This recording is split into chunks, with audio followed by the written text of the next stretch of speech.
बड़नगरी आरोग्यम news के सभी दर्शकों को सादर भरा नमस्कार और सहकार बदल आभार। मैं डॉक्टर आर के Sinha, medical director Gayatri nursing home, आज फिर से सप्ताह की कार्यक्रम में उपस्थित हुआ हूं। आज आप नवरात्रि खत्म हुआ, जैसे मैंने बोला था कि नवरात्रि के बाद एक प्रमुख समस्या चक्कर के बारे में बात करना चाहता हूं। तो दोस्तों, चक्कर बहुत ही आम समस्या है। मैं लगभग पूरे दिन का 60-70 पेशेंट देखता हूं। इसमें से मैं समझता हूं कि 2-3% मतलब 8-10% तो चक्कर के ही आते हैं, बराबर ना। तो जनरली ऐसा है कि चक्कर के बारे में, चक्कर का इलाज, जैसे बहुत सारे लोग मैं देखा हूं, आम जो फिजिशियन होते हैं या आम जो डॉक्टर होते हैं जनरली, या आम जो लोग हैं उसको समझते हैं कि चक्कर एक बीमारी मतलब है और चक्कर की गोलियां चुपचाप खा लेने से चक्कर कम हो जाएगा। लेकिन ऐसा नहीं है। चक्कर के बारे में, चक्कर का कारण समझना वो बहुत ही ज़रूरी है। चक्कर की दवाएं बहुत सिंपल मिलती है, बीटा हिस्टीन मिलती है, स्टोजोल मिलती है, वो देते हैं लोग चक्कर का। तो मेरा कहना है कि चक्कर को आपको समझना पड़ेगा। कभी कभी चक्कर जानलेवा भी हो जाता है, कभी चक्कर घातक भी होता है। और चक्कर के कारण को अगर आप समझ लेंगे कि किस कारण से चक्कर आ रहा है, तो आपका कॉन्फिडेंस बढ़ जाता है, आपके चिकित्सक का कॉन्फिडेंस बढ़ जाता है। तो इसको समझने के लिए दो चीज़ें इंपॉर्टेंट है दोस्तों। एक होता है चक्कर का आभास होना। तो जनरली क्या होता है, एक चक्कर आपको लग रहा है कि आप चलने में गड़बड़ा रहे हैं, आपको कॉन्फिडेंस नहीं आ रहा है, आपको चक्कर महसूस हो रहा है, चक्कर का आभास हो रहा है कि हमारा सिर हल्का हो रहा है, या हमको बैलेंस नहीं मिल रहा है, खड़े रहने का मन नहीं कर रहा, खड़े होंगे गिर जाएंगे, बैठे रहने का मन, बैठे रह रहे लग रहा लड़खड़ा रहे हैं, इस तरह का आभास यदि हो रहा है तो ये अलग चक्कर है, बराबर ना। ये चक्कर जनरली हाइपोग्लाइसेमिया में होता है, हाइपोटेंशन में भी होता है, और हाइपोक्सिया में भी होता है। और कभी कभी बहुत सारी दवा चल रही है उसमें भी ऐसा होता है, और कभी कभी तनाव के कारण भी होता है, बराबर ना। और कभी कभी डिप्रेशन में भी ऐसे चक्कर आते हैं। और कभी कभी जो है देखा गया खून के जो नस है उसको ब्लॉक होने से, यानी लकवा की जिसको बोलते हैं सेरेब्रोवैस्कुलर एक्सीडेंट, यानी खून की नली की नस अगर जम गई हो, या नस फट गया हो, या ब्रेन के अंदर कोई गांठ हो, खास करके जो मस्तिष्क की आगे की जो भाग होते हैं और पीछे के भाग के बीच में सेरेबेलोपोंटाइल एंगल बोलते हैं उसको, वहां पर एक स्पेस ऑक्यूपाइंग लीजन, यानी कोई ट्यूबर हो गया, कोई गांठ हो गया हो ब्रेन के अंदर, तो भी देखा गया कि आपको चक्कर का आभास होता है, आपको चलने में डर लगता है, आपका संतुलन, आपको लगता है कि मैं खो रहा हूं। तो इस तरह का आभास जो होना, आभास आपको हिस्ट्री से क्लियर करना पड़ेगा कि आपको आभास हो रहा है कि आपके सब वस्तुएं, आप खड़े हैं और सब वस्तुएं घूम रही है। दोनों चीजें डिफरेंट है।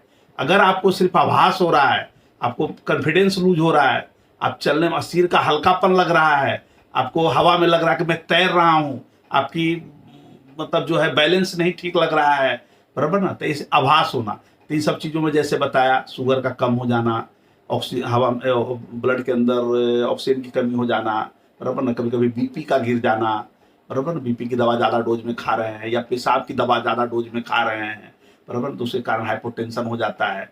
कभी कभी क्या होता है कि बहुत ज़्यादा डायरिया हो गया, बहुत ज़्यादा वोमिटिंग हो गया, तो उसमें भी हाइपोटेंशन हो जाता है। उस स्थिति में भी आपको चक्कर का आभास होता है, बराबर। तो उसका कारण इसलिए मैं आपको बता रहा हूँ कि इन सबों का कारण फिर इसके कारण के अंदर ही इलाज है।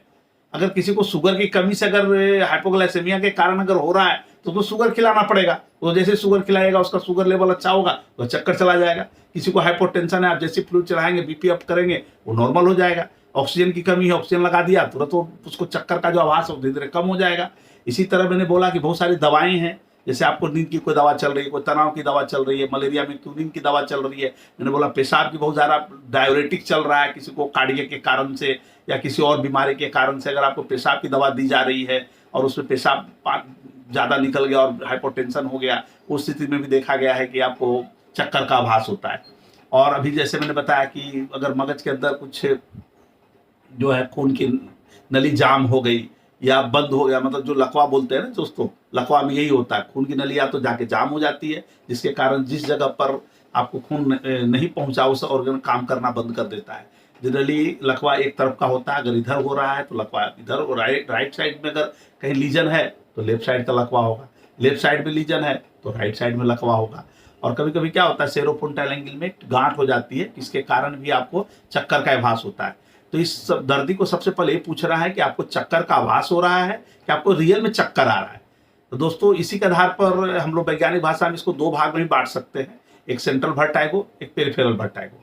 आज मैं आपको पेरिफेरल वर्टाइगो के बारे में ही बताऊंगा, सेंट्रल वर्टाइगो के बारे में अगली बार चर्चा में लूंगा इसको डिटेल में। तो आज पेरिफेरल वर्टाइगो में ऐसा है कि हम जो हमारा मस्तिष्क का जो संतुलन है वो जनरली 4 चीज़ों पर डिपेंड करता है।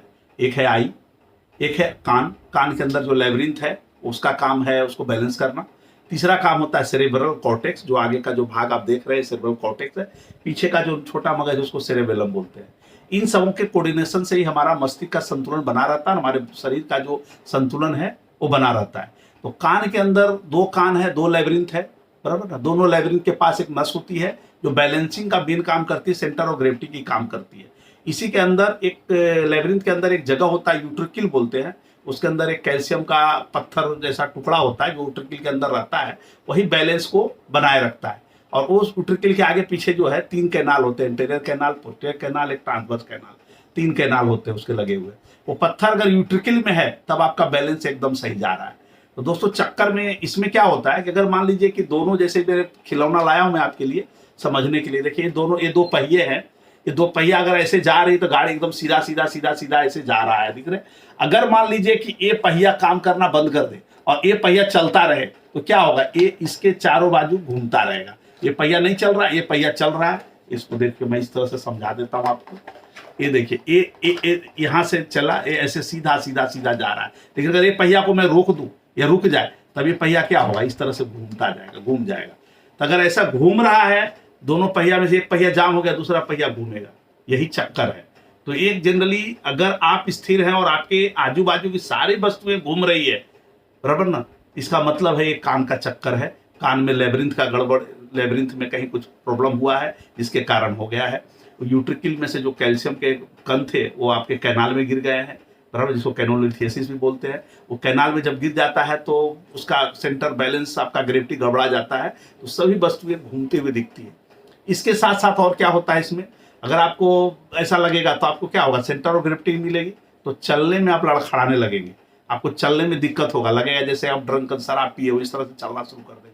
दूसरा क्या हो जाएगा, जब बहुत ज़्यादा डर हो जाता है, डर आ जाएगा, घबराहट हो जाएगा, पसीना आने लगेगा, चीज़ें हिलती हुई दिखने लगेगी, बराबर।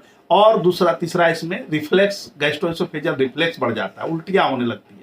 यानी कान का, अगर आपके कान में लेबरिंथ का डिस्टर्बेंस हुआ, और लेबरिंथ में अगर आपको वायरस के कारण भी हो सकता है, और ये जनरली एक्यूट लेबरिंथाइटिस वायरल के कारण ही ज़्यादातर होता है। किसी कारण से अगर आपका कैनाल डैमेज हो गया है या क्रोनिक सपरेटिव ओटाइटिस मीडिया के कारण लेबरिंथ को डैमेज हो चुका है, तो उस स्थिति में भी देखा गया है कभी कभी लेबरिंथ में सूजन आने के कारण वो कैनाल जो यूट्रिकल में जो पत्थर होता है वो गिर जाता है कैनाल के अंदर। इंटीरियर कैनाल में गिरे या ट्रांसवर्स कैनाल में गिरे या पोस्टीरियर कैनाल में गिरे, बराबर। 3 तरह के कैनाल होते हैं, एक इंटीरियर होता है, एक पोस्टीरियर होता है, एक ट्रांसवर्स कैनाल होता है।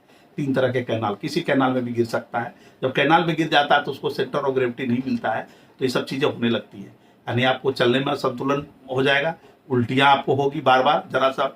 और इस स्थिति में क्या होता है कि ये इसको जो कॉमन है कान के अंदर, तो ये वाला जो चक्कर होता है जो आपको मैंने बोला लेबरिंथाइटिस को बोलते हैं सिर हिलाने के चक्कर। इसका दूसरा नाम है benign paroxysmal positional vertigo. Benign का मतलब है कि डेंजरस नहीं है, पैरोक्सिस्मल का मतलब होता है बार बार होगा, आप जब जब सिर हिलाएंगे आपका चुप। इसमें क्या होता है जनरली कि ये देखा गया है कि 50 वर्ष से ऊपर की जो महिलाएं होती है उनमें ज़्यादा होता है, दिन में कम, रात को ज़्यादा होता है। और दूसरा क्या होता है कि महिलाओं को इसलिए होता है कि एस्ट्रोजन जैसी मेनोपॉजल की स्टेज खत्म, जैसे मेनोपॉज आ गया तो मेनोपॉज आने के बाद क्या होता है, एस्ट्रोजन की कमी हो जाती है, जिसके कारण उनके कैल्शियम की कमी हो जाती है। और कैल्शियम की कमी होने के कारण वो जो यूट्रिकल में जो कैनाल पत्थर होता है वो थोड़ा सा उसकी हार्डनेस कम हो जाता है, तो भुरभुरा हो जाता है, तो उसके से टुकड़े टूट टूट के कैनाल के अंदर गिरते हैं। और जब जब गिरते हैं तब तब ये चक्कर आता है।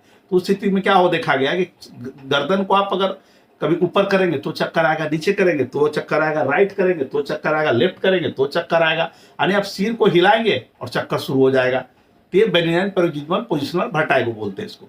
तो इस स्थिति में क्या होता है, चक्कर थोड़ी देर के लिए आएंगे, आप जैसे चक्कर किया आएगा एकदम थोड़ी देर के लिए, सेकंड के लिए आएगा, लेकिन इतना तेज आएगा जैसे लगेगा कि भाई अब फेंका गया, गिर गया, मैं दूर उड़ना, ऐसा लोग, और तुरंत हो सकता है आपको उल्टी भी 1-2 एपिसोड हो जाए।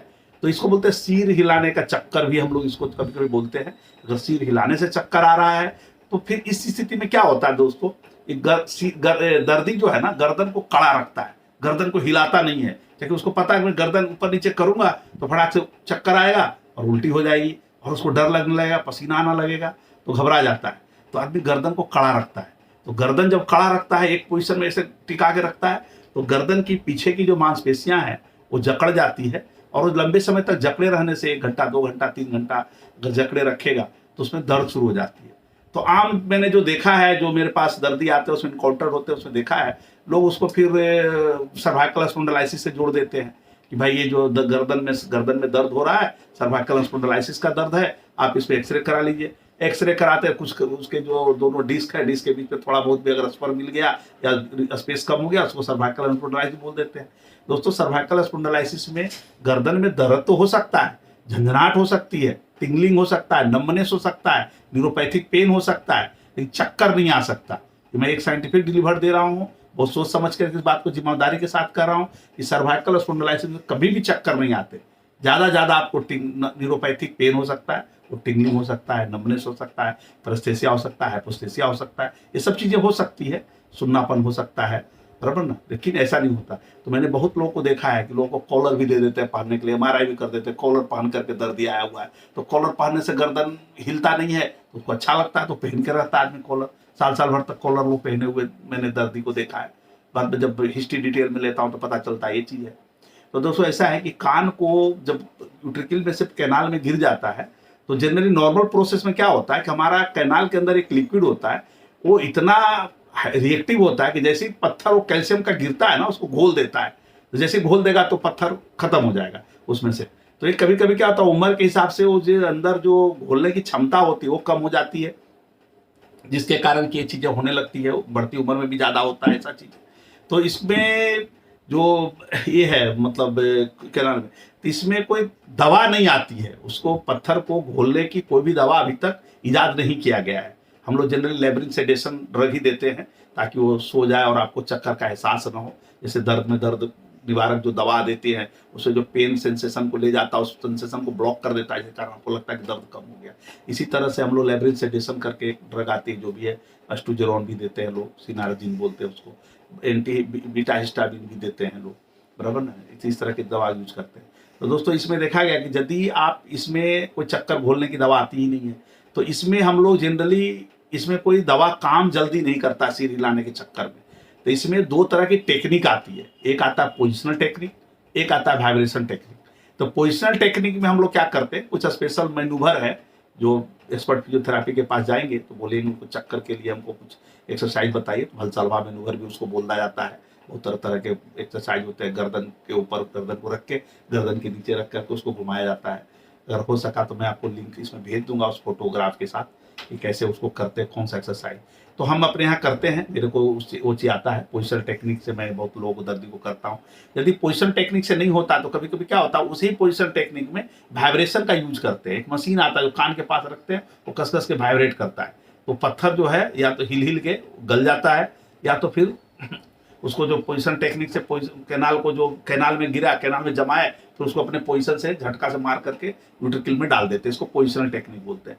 ये दोनों पद्धति से भी अगर आपको बार बार हो रहा है, लंबे समय से हो रहा है, दवा से कोई काम नहीं कर रहा है, 2-2 3-3 महीने तक दवा खा रहे हैं फिर भी चक्कर आ रहा है, कॉन्फिडेंस नहीं आ रहा है, इससे दर्दियों में देखा गया चक्कर आता है लगातार, सिर हिलाने चक्कर, तो दर्दी इतना डर जाता है, घर से बाहर नहीं निकलता, कब चक्कर आ जाएगा, कब उल्टी हो जाएगी, कब मैं गिर जाऊंगा।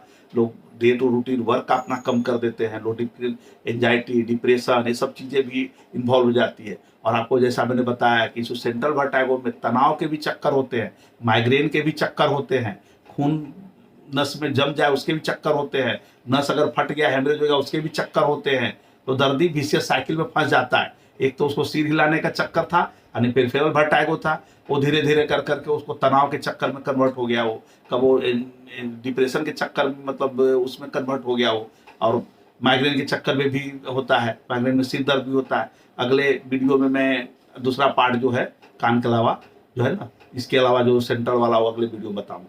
कान में दूसरा एक चक्कर आता है जिसको बोलते हैं मिनियर डिजीज, तो मिनियर डिजीज में कान के अंदर जो है ना, जो कैनाल जो मैं बताया, उस कैनाल के अंदर बहुत ज़्यादा मात्रा में फ्लूइड भर जाता है, इंडोलिम्फेटिक हाइड्रोप्स भी बोलते हैं। तो उसके अंदर 3 लक्षणें होती है।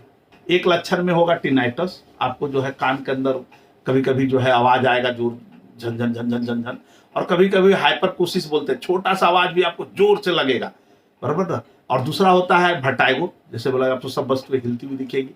दूसरा होता है उसमें सेंसरी डिफरेंस, देखा गया कि जिस साइड के कान में मिनियर डिजीज है उस साइड के कान में आवाज़ आपको कम आ रहा है, आपको उसमें झंझनाहट आ रही है, आवाज़ बहुत तेज लग रहा है, चक्कर आ रहा है, इसका मतलब हो सकता है कि मिनियर डिजीज हो। तो मिनियर डिजीज में जनरली कोई प्रोसीड्यूर, कोई भी इसमें पोजिशन टेक्निक, वाइब्रेशन टेक्निक कोई काम नहीं आता। इसमें बीटा हिस्टामिन की एक ड्रग आती है, लोग खाते रहते हैं। और ये क्या है, ये भी एपिसोडिक होता है, हो सकता है 1 महीने पर आए, हो सकता है 2 महीने पर हो, किसी किसी को तो 6-6 साल के बाद, 4-4, 5-5 साल के बाद देखा है मैंने रिकरेंट होते हुए, बराबर ना। तो मिनियर डिजीज भी एक इम्पोर्टेंट है, वेस्टिबुलर न्यूराइटिस है और लेब्रिथाइटिस है। ये 3 जो बीमारी है, यानी वायरल लेब्रिथाइटिस, एक्यूट वायरल लेब्रिथाइटिस भी कॉमन है इसके अंदर, दूसरा है वेस्टिबुलर न्यूराइटिस और मिनियर डिजीज। ये 3 जो है ये चक्कर है, ये रियल में चक्कर है जो पेरिफेरल कारण से होते हैं। जो लेब्रिंथ जो मैंने बताया, जो बैलेंस है, जो नस है, वहाँ से ही नस का बैलेंस होता है, ये नस के बैलेंस अगर गड़बड़ा गया तो ये चक्कर आता है। इस चक्कर में जो मैंने बताया, सारी आप खड़े हैं और सारी घर दरवाजा सब घूम रहा है, ये रियल चक्कर है, बराबर ना। इसी चक्कर के बारे में आज बात कर रहे हैं। अगले वीडियो में जो आपको चक्कर का आभास होता है, बराबर ना, उसके बारे में डिटेल में बात करूंगा मैं, जिसमें आपका तनाव का चक्कर है, माइग्रेन का चक्कर है, कैसा होता है, उसके साथ साथ क्या देखना होता है, ब्रेन ट्यूमर के चक्कर कैसे पहचानेंगे आप, आपको कैसे लगेगा, लकवा के चक्कर को कैसे पहचानेंगे आप, ये सब जो है अगले वीडियो में आपको डिटेल में समझाऊंगा। बहुत बहुत धन्यवाद। और मैं गुजारिश करता हूँ इस चैनल को आप सब्सक्राइब करें और इसको लाइक करें, ताकि मैं अगला वीडियो आपको जो भी आपको आए वो आप आराम से इसको सुन पाए और समझ पाए। बहुत बहुत धन्यवाद।